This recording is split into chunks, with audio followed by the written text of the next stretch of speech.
This morning on the New Dawn, um, this morning on the New Dawn, we have as our guest the national chairman of the Liberian People's Party. Uh, this party is being recognized. I hear some people say Councillor Tiawan Gongolo's party, but it's an institution all by itself. The Liberian People's Party. The national chairman is our guest this morning. He's Chairman J.Yanqui Zaza. Of course, we want to say welcome to you this morning, sir. Welcome to the New Dawn. It's great to have you here. Thank you, sir, and good morning to the Liberian people. Mm. How are you this morning? I'm feeling fine. I must say, thanks for being here anytime. Thank you for accepting our invitation to come and discuss what we understand on this 2023 national budget. Thank you very much. Okay. So, it's great to have you. Let's begin with your party a bit. How is the national? How's the Liberian People's Party? Doing great. For me, I just visited Lofa Mm. along with veteran Dusty Collie, and we went there to tell our kingsmen why we, Dusty Collie, Solomon Koklu, and J.Yanqui prefer Councillor Gonglo to be president of Liberia than our own uncle, Joseph Nima Bonkai, his honorable. So that's why we went there to tell the Lofa people. You went there to tell them, yes, that we should accept this gentleman from Nimba County. Councillor Tiawan Gonglo. Yes, to be So president. were you pre-campaigning? No. We engaged with them. We asked them. Engagement. Political engagement. Yes, political engagement. You know, we make mistakes in this country. We seek presidency, senatorial positions without finding out from the people what they want. We assume we know all. That's not what we should do. We should go to the people and say, what do you think? What is wrong with your society? Yeah, you can just adjust the mic to you. Yeah, go ahead. What is wrong with Feasible, for example, where I come from? How come you don't have good men in high schools here? Or you go to Riverside. How come Riverside County, they got 3 operating concessionary companies, but you got 1 high school in Riverside? Ask the people. They will tell you what they know. And you can at least begin to use that to organize a campaign program. But we don't do that. We say we're campaigning. Let's first ask the people what they want. So you are basically out there asking the people, yes, or trying to engage with the people and know exactly what the we want to Claratown. We want to West Point. We want to Negro Town. We went to District 17. You know, a lot of time when people talk about the Liberian People's Party, do you have a specific county or a region that you point to as your base? We want to serve all Liberians. To begin to select counties, you're starting from the wrong side. Okay. Talk to everybody. Ask them, how do we move forward? How come we are not growing rice? Egypt, a desert country, is growing rice, exporting rice. Ask them. Ask them. Okay, so no specific county, but you're into this. So tell us, man. We're gonna come to this budget. Have you followed the traveling tour of our standard bearer? Councillor Gamble. Yeah. See the pictures. You went to Riverside. Yeah, I follow some of You follow it? What you saw? 2%, or you saw a crowd? So you saw enthusiasm. You have the crowd too, sir. And those are not crowd that will pay. We didn't pay them money. We didn't buy jerseys for them. We didn't give them uniform. They came on their own. We went to Prince Johnson Town. We went to the town where our honorable president mother comes from, in Riverside. We went there, we spoke to the people. What do you see on the faces of these people when you go there? Frustrated. If you have no school, if you have no clinic, if you have no hospitals. Look, you got 3,000 schools in the whole of the country. 1,229 located in Maserati County. Is that the way to build a nation? Vahun got no clinic. Got one high school in Vahun district. That's what we're talking about. So you need to visit these places and ask them. It's not campaign. You're discussing with the people what they want. You're discussing with the people what they want, where they want to go, who should represent them. That's a discussion. And all political parties, we started talking to people, writing policy paper long ago, since 2018. That's why we are deep into analysis. That's why other parties cannot take a budget and tell you what are the mistakes that are there, because they're not doing it. We are doing that.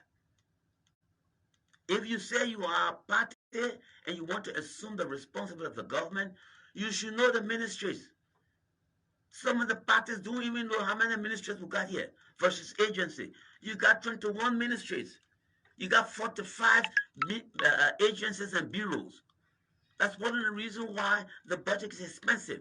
That's one of the reasons why the budget is nothing but a recurrent budget. What do I mean by that? A budget of 777 million, 623 million is allocated for wages, goods, and services.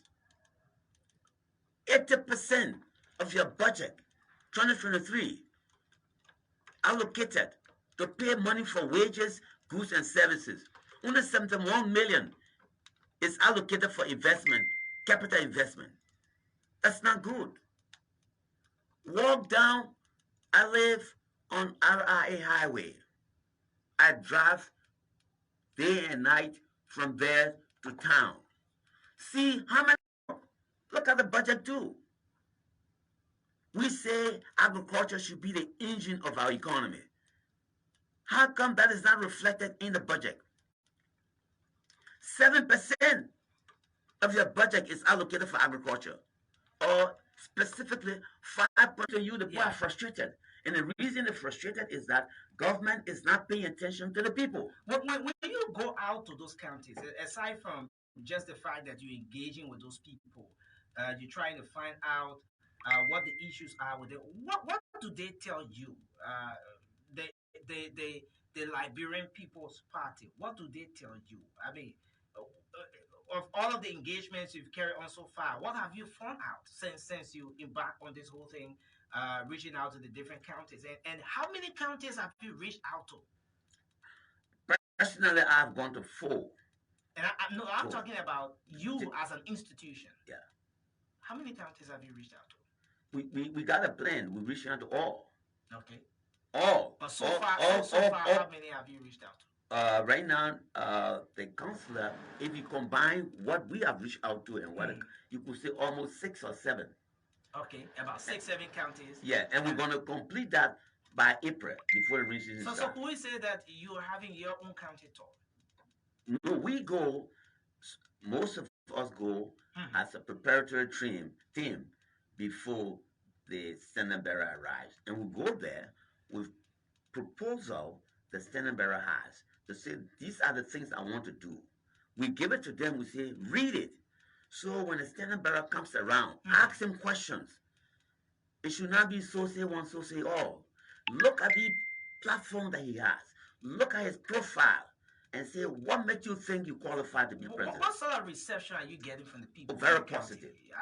As Liberian People Party has not been that party that has really been in the spotlight, you know, like a lot of people. Well, friend, the issue's going to make a difference. A lot of people are the issue's going to make a difference. The issues are going to make a difference, and they are going to make a difference. For example, let's look at the budget. How many parties are willing to tell you what's wrong with the budget? Okay, so let's go into the budget. What's wrong with the budget? What have you Too seen many things. wrong with Too the many budget things. so far? I just listed certain things for you. If you say agriculture is going to be the engine of the economy, why are you allocating only 5 billion? Okay, so let's take it one after another. Number one, what's the first thing you like to point out? Let's say for example, number one, this thing is wrong with the budget. Okay, so number one, you say agriculture. Yes, we say agriculture is not prioritizing the budget. Do you think so? 5 million. In fact, the Maputo agreement that was signed in 2012 suggested that all the countries, and they signed the document, should allocate not less than 10%, not less than 10% of the budget. But we allocated 7%, less than 7%. That's not, then you're not interested in promoting agriculture. Then you go to education. Sierra Leone is allocating 22%. Okay. We allocated what? 12%. Okay, let's come back to agriculture, for example. You said the national budget of the 777 million. Of the 777 they allocated only 5 million. 5 million to agriculture. Yeah, but they allocated 15 million to the Minister of State for Presidential Affairs. But no, you got to show the contradiction. They allocated 43 million for lawmakers. What is the engine? Is it the lawmaker? Are the lawmakers the engine or the economy? So what if you were in the seat, if you were in the place of the current ruling establishment, what would you be pointing out there? What do you think should be going towards agriculture? At least let's apply or conform or comply by the agreement we signed in Maputo. It should be more than 10 or 15%. Wherever we get the money from, we should do that.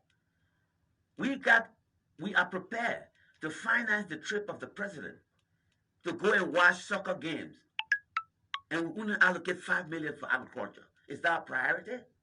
So you think 15% of the national budget? It should be 15% of the national budget. Should be going towards agriculture. That's what we should be allocating. But 7%.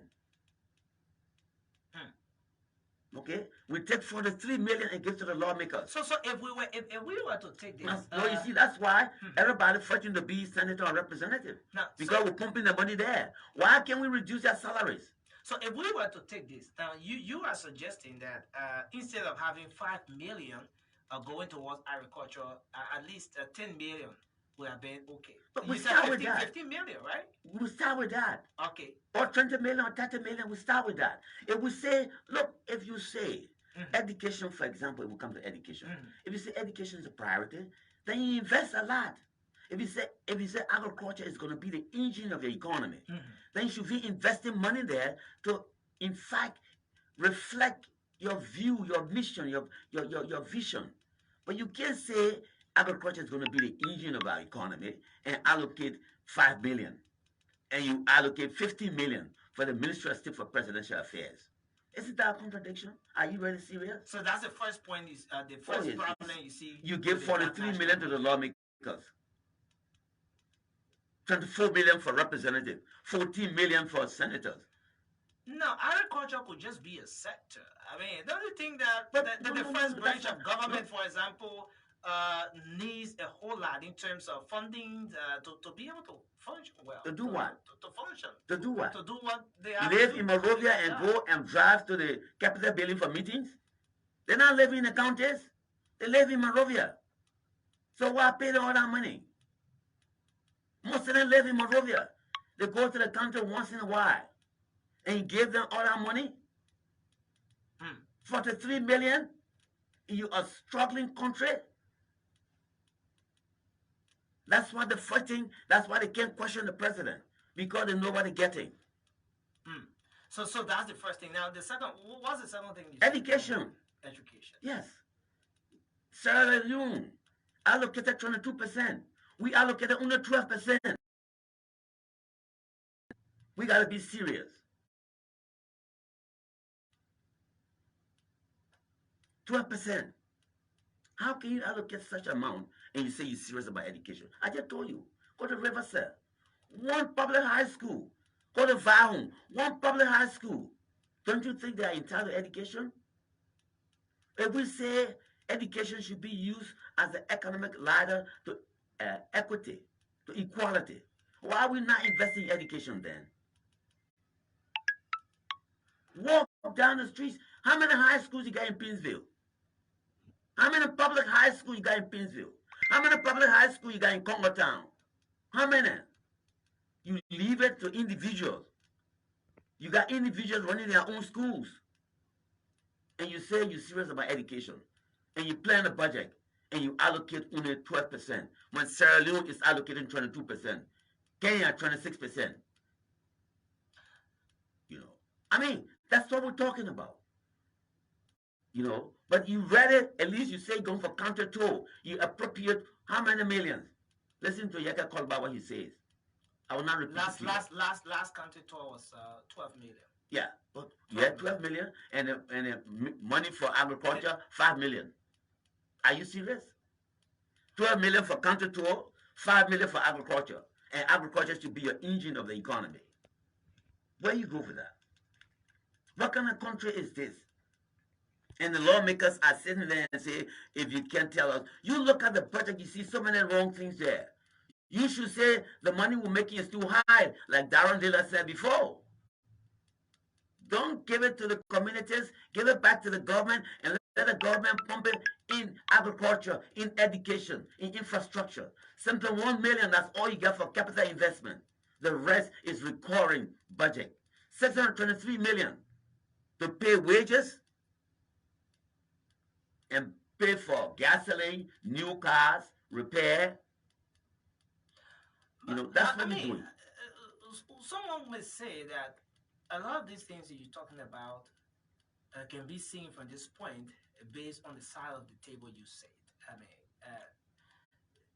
don't you think that the fact that the government at least consider an amount towards these areas? Chief, have you gone down to the country? Our environment Christmas Day on the country tour. And purposefully, I went in the night just to observe young children who will be graduating. Where are the jobs that when they graduate that they will be at least employed by in order to pay whatever they took to go to school? No jobs. They were out there in the street. You can't just imagine what's going to happen to us 5-6 years from now. Burglary will increase. You understand? You can build your gated houses. It's not going to stop people from stealing if they can't survive, if they can't live. You get most of the people living on $1 a day. That's not sustainable. We have to worry. We got to be more serious than this. We are not serious. And that's what we're saying. We have to look harder and say, look, we think, and that's why you saw us going to Lufa, to tell our people, yes, the honorable is good. But the problems we got on hand, he can't stand it. We need a tough guy. We need somebody around people who will tell the truth, like some of us are doing. So now that you've pointed out all of those problems with the national budget, you just talked about agriculture not being prioritized. 5 million is too little to go towards agriculture. You talked about education. 12 billion towards education is not okay. It doesn't reflect a government's willingness to better the educational sector of the country. But now, what is the Liberian People's Party bringing to the table differently from what we see happening? But okay, I will give you an example. Let's go to the concept of what this government is doing when they're talking about shifting the money from the revenue. Stashing it somewhere else, keeping it somewhere else for them to use it maybe for campaign. Using it for campaign? Yes. I'll give you an example. That's what I brought this document here for. I have, the government is saying, and we'll use one case as an example to demonstrate to you how this government is not in the interest of the Liberian people. And that is the debt. The debt? Debt that we owe the different institutions. But we're not going to go to many other institutions. We're going to go to the institution that is owned by the Liberian government. That is the central bank.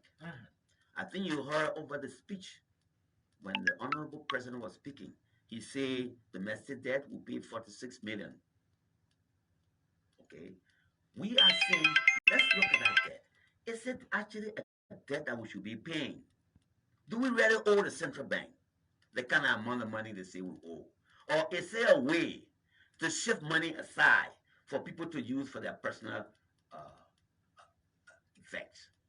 But domestic debts could not just be, No, it no, couldn't just be the central bank. no, no. But let's focus on the central because it's about 80% of the domestic debt, and that is the page. That is the page here. It was 256 million in 2018. Domestic debts. The central bank. Okay. Central bank. 254. 2018. It gone to 487 2020. How come? Yeah. So 487 million. So the central bank alone. No. All the central bank alone. Yeah. Now it was 258 in 2018. Yeah. Now it has gone to 487. That's the 2020 report. In 2020. Yes. Now, but the president said that they were able to pay 40% of that amount. This is what, and this I have the schedule from the budget. How much they're being paid per year. In 2021, they have 44 million.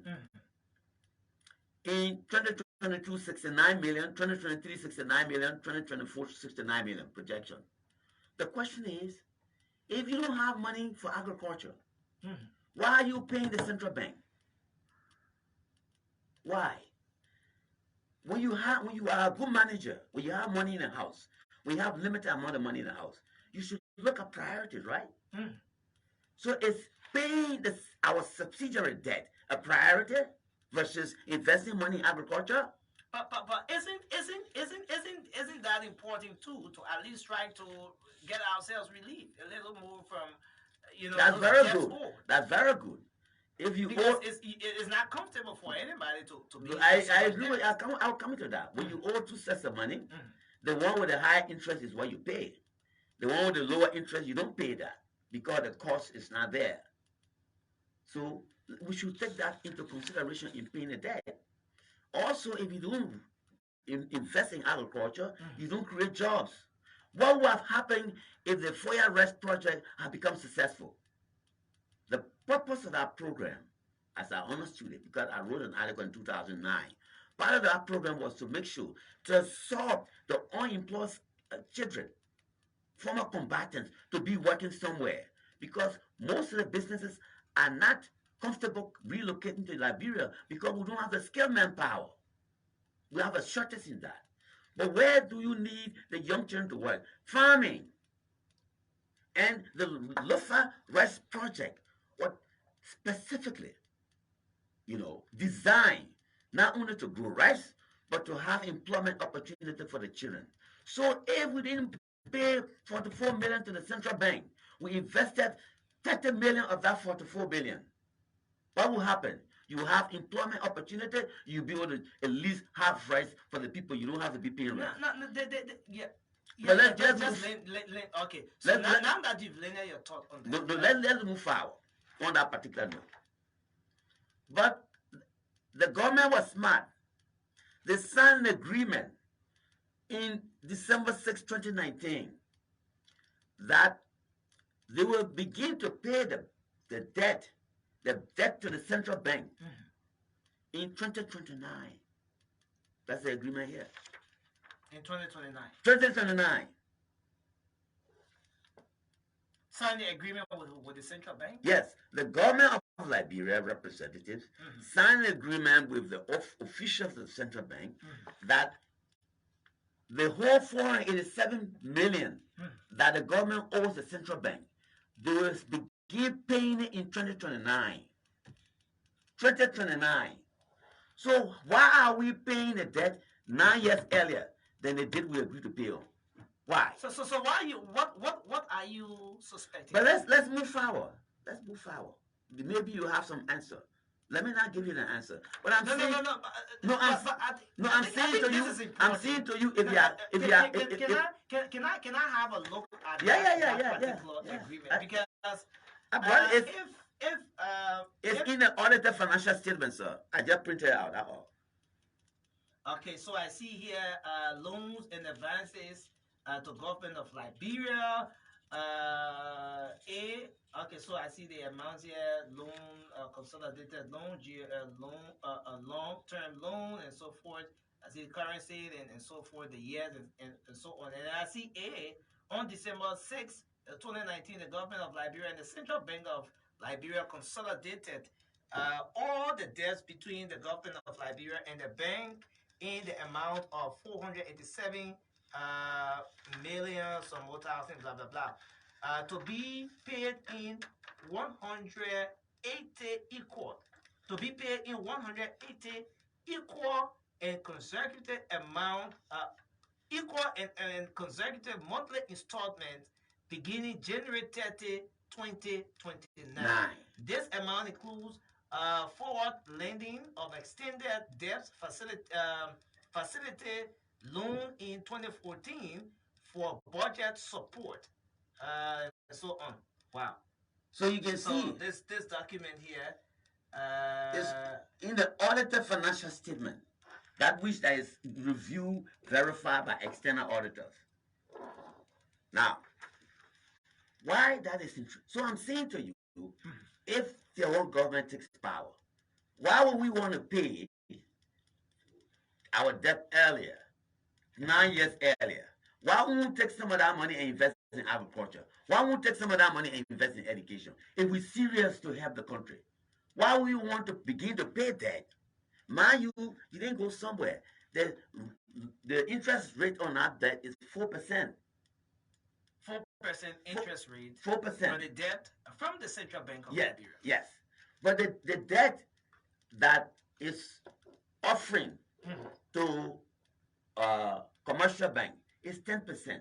So 10%, the commercial bank, they didn't pay that, which is higher. That's what you should be paying. That you were commenting on. I say that's true. You have a loan, if the interest rate is high, you pay that. The one that is low, you don't pay.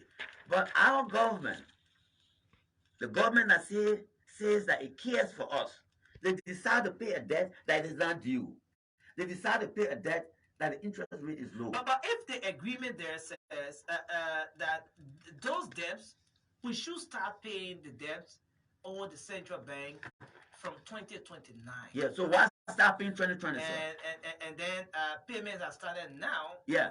What do you let's move forward. Let's move forward. There's another document I want to show you.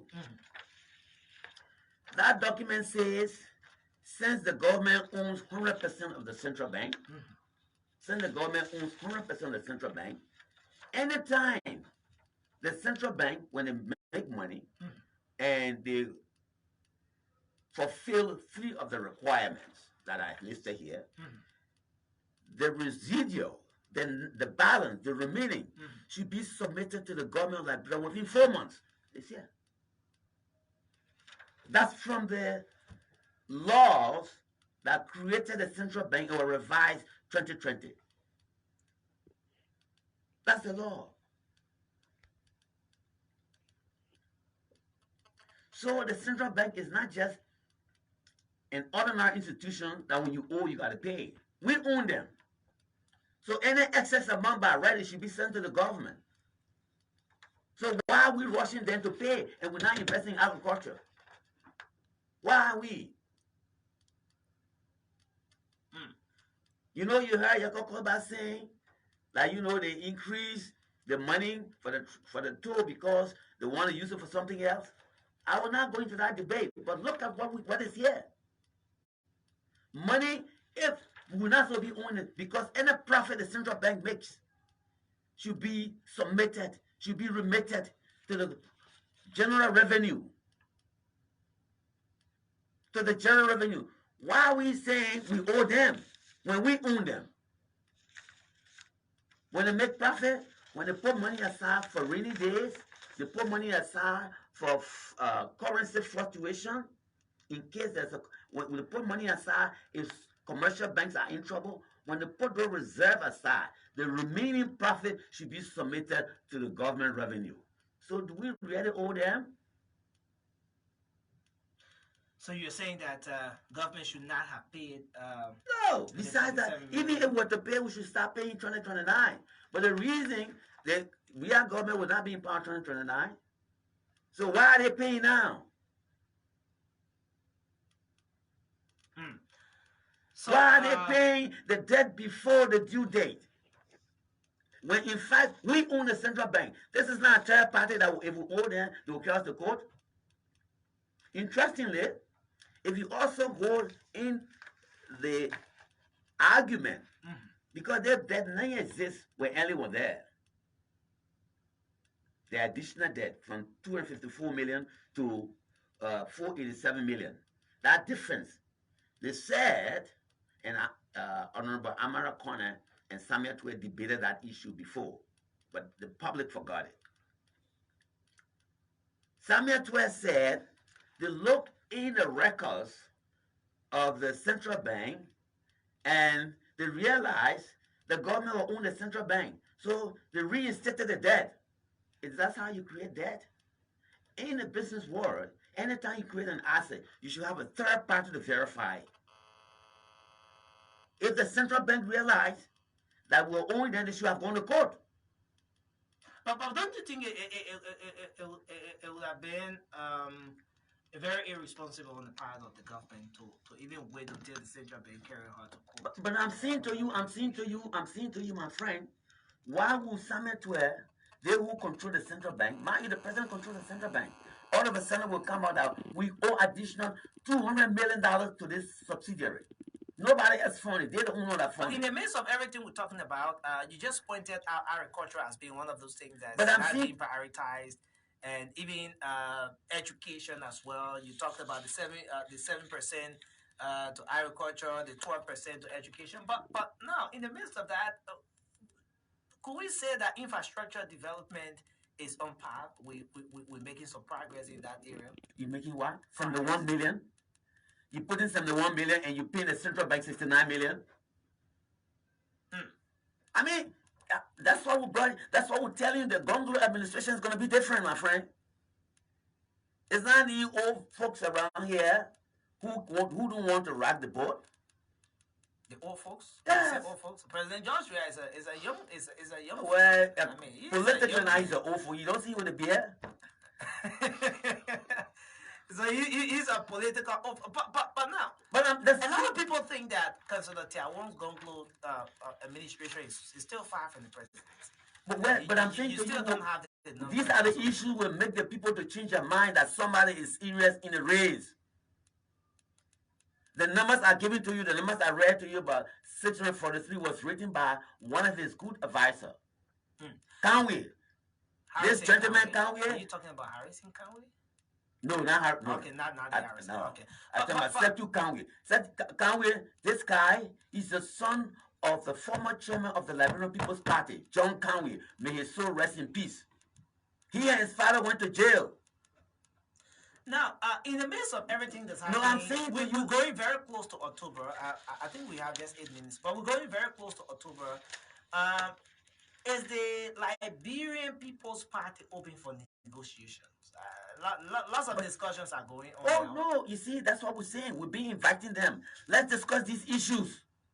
I mean, political negotiations where you could you see, collaborate, again, throw your weight behind someone and get some sort of we are not here to replace George Weah, if that's what you want.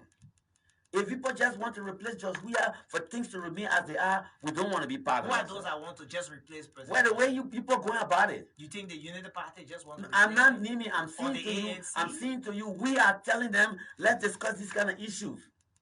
Let's discuss how come. Can we write the president and the Senate to find out how come this debt was created? Why are we paying the debt before the due date? Can we ask those questions? Can they join us to ask those questions? Perhaps. Because let me tell you. Your voice have not been that loud to get the attention of. But they have these records. They can find it if they want to. Perhaps it's not searching for it. But so then we form collaboration. I thought collaboration should be with people with some common values, shared values. We should just collaborate for the sake of going to power and removing George Weah, and then later on we start fighting among ourselves. So what are we're talking you about. saying that you're not going to be open to any We are negotiation? open. We are open, but we're saying let's begin to discuss the issues that will help us to understand each other better. Okay. That's what we're saying. So we're inviting them. We are inviting them. For example, the National Election Commission. We go, let them go to the IPCC meeting and demand the IPC and demand the National Election Commission, for example, the biometric system. The client that they give the money to has no audited financial statement published. So if you're gonna have an entity like that getting that kind of money, their records should be open to the public. Okay. Enough open. I've raised that with the political director, Honorable Initius Wisse, that we need the audited financial statement of this company. They don't have one. Okay. I think we have to go to the lines now. We're out of time. Let's take a few calls this morning. Folks, this is the new Dawn here live on Fabric 101.1 FM. My name is Nelson Colette. Our guest on this final segment of the show this morning is the national chairman of the Liberian People's Party, Chairman J.Yanqui. Zaza is our guest here this morning. Let's take your calls on 080431818 or 0776865974. Just 30 seconds. Quickly. Good morning. Yeah, good morning, Chief. My name is Ofuku calling for electoral district number 2. This is Anigo. Go ahead quickly, 30 seconds. Yeah, my brother, our problem in the country is about the law because when they got they let they can steal the money for them, then they go in another district, they go they run it. In the case of Ataka Zulu. No. We will not allow you to use this national radio to just say things that you had no proof of. 080431818 0776865974 are the numbers to call this morning. You've been live on the show. Let's take this person. Good morning. Good morning. Yeah, good morning. Let's hear you. My name is Rufus Kokolaki Chin. I'm calling from the headquarters of Data this morning. Go ahead, Rufus. I listened to your studio guest and I got disappointed. How? Why? I got disappointed because what I see in your voice is all about unpatriotism. Unpatriotism? Yes, unpatriotism. Okay, where do you disagree with him? Let's go there quickly. The Southeast studio made mention about his visit to Lufa County River Cess. Yeah. That, for example, in Foya, he saw only one high school. He went there in the night. One high school? Yes, and one public high school. He said Vahun. He said Vahun, not Foya. Vahun. Okay, yes. Vahun. And he arrived there at night time. And he saw the children all in the streets simply because no job. He did not tell us what he's going to do. But his observation is okay. But you listen to some of the points he made. But thank you. He will respond to that. Rufus, we don't have luxury of time. We take 30 seconds per call. Just go straight to the point and let's wrap up. Let's take this person here. Good morning. Good morning. Good morning. We lost this person here on the line, but we're out of time. Time is not really our friend now, so it's like we have to go back to you to wrap up. But let me just squeeze this person in very quick. Good morning. Yeah, good morning. Yeah, go ahead. Yeah, I'm Emilia Dennis calling from Lucinda. Okay, go ahead. Yeah, I'm listening to studio guest. Actually, very good. What will you come with? What are coming with? Something to the city with the reaction that people really people do. Okay. Okay. Okay. Thank you. You are also in kind of the job you're talking about. The document is red, one is red, the color one is for 2014. So if you owe in a sale, it gives you long time to pay. You have to pay because you can be owing at a seeker in okay. No, okay. Thank you very much. Let's hold you there and go back to our guests to wrap up. I'm sorry we can't take more of your calls here because we're already out of time. Chairman? Yeah, quickly, let me address the gentleman who was saying I didn't offer any suggestion. No, I offer. I'm saying instead of paying money that we are told to begin paying in 2029 for the 4 million, 69 million, we can use that to invest in agriculture. I also told you how we carry out the Lufa Rice project in Foya, who have absorbed most of the children who are running the streets, who have absorbed most of the former combatants who are unskilled. So yes, we have an offer. We tell you what we do. What we do. We're saying if agriculture is going to be the economy of our engine, I mean the engine of our economy, then we should invest money in it, and we got money here. The money that we're giving 69 million to the central bank that we agree will begin paying 2029.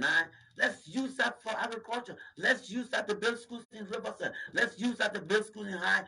Let's use that to build high school in Pinsville, in Congertown, in Brosville.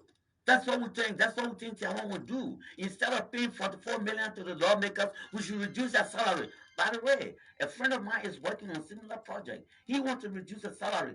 Can we go back to the old salary in 2005? They were not making that much money. 2005, 2006, the owner started making that kind of money when they insisted to tell the former president that if you do reduce the salary, the $10,000 you're paying to the special advisor, we're going to increase hours. Okay. Okay. Yeah, so I want to thank you this morning for showing up here. Chairman Zaza, we hope, Chairman Cicero, we hope to have you here again when we shall have the time to talk further on some of the issues that you have. I want to say thanks for showing up here on the New Dawn this morning. Thank you very much. Okay. But we're planning for the special press conference. Okay. We'll be announcing it. Okay. Thank you.